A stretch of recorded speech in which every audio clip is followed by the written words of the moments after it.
আসসালামু আলাইকুম এভরিওয়ান, আমার ইউটিউব চ্যানেলে আপনাদের সবাইকে ওয়েলকাম জানাই।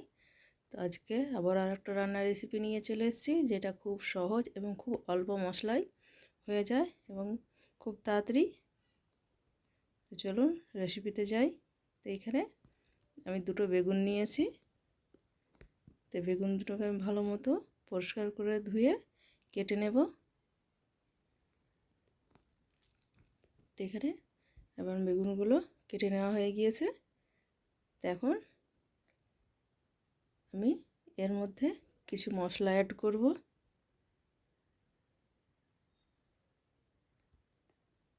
তো এর মধ্যে আমি প্রথমে দিচ্ছি পরিমাণ মতো লবণ, পরিমাণ মতো হলুদ গুঁড়ো আর পরিমাণ মতো লঙ্কা গুঁড়ো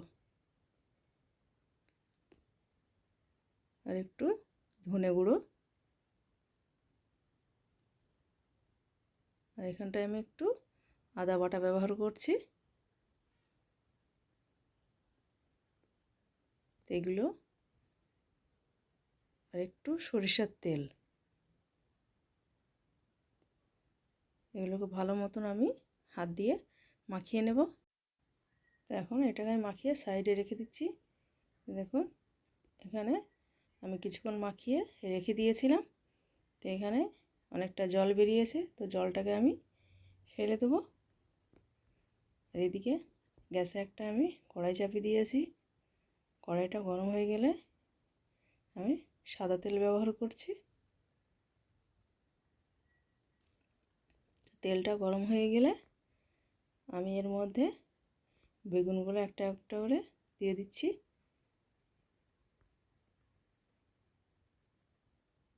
তো বেগুনটা দেওয়ার পর এটাকে আমি হালকা আছে 2 মিনিট মতো ঢাকা দিয়ে রেখে দেবো। তো এদিকে একটা আমি পাত্রে দুটো ডিম নিচ্ছি। তো এটা বেগুনটাকে আমি আরেকদিকে আমি হালকা হাতে উল্টিয়ে ভেজে নেব।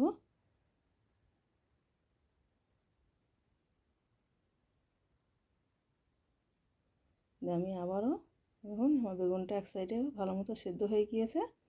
তো এটাকে আমি আবারও 2 মিনিট ঢেকে রেখে দেবো হালকা আছে।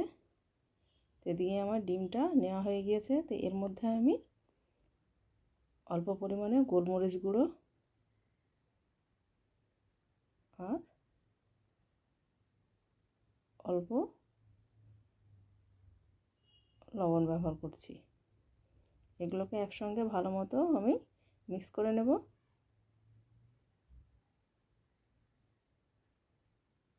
তো এদিকে আমার বেগুনটা ভালো মতো সিদ্ধ হয়ে গিয়েছে।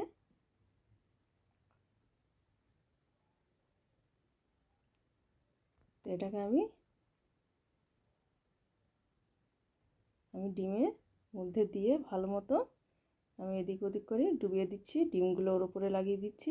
এভাবে করবেন, করে আমি ওই তেলের মধ্যে আবারও দিয়ে দিচ্ছি। আমি এইভাবে সবগুলো করে নেব। আস্তে আস্তে নেড়ে দিবেন হালকা হাতে।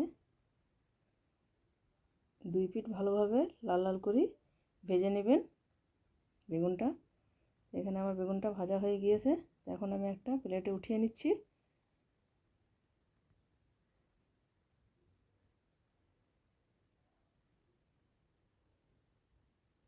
তো আমি এখানে আবারও আপনাদের দেখিয়ে দিলাম, এভাবে উল্টে পাল্টে ভেজে নেবেন। তো এটা গরম ভাতের সঙ্গে খেতে খুব সুন্দর লাগে। আমার রান্না যদি ভালো লেগে থাকে তো লাইক, কমেন্ট, শেয়ার এবং সাবস্ক্রাইব করে দিবেন।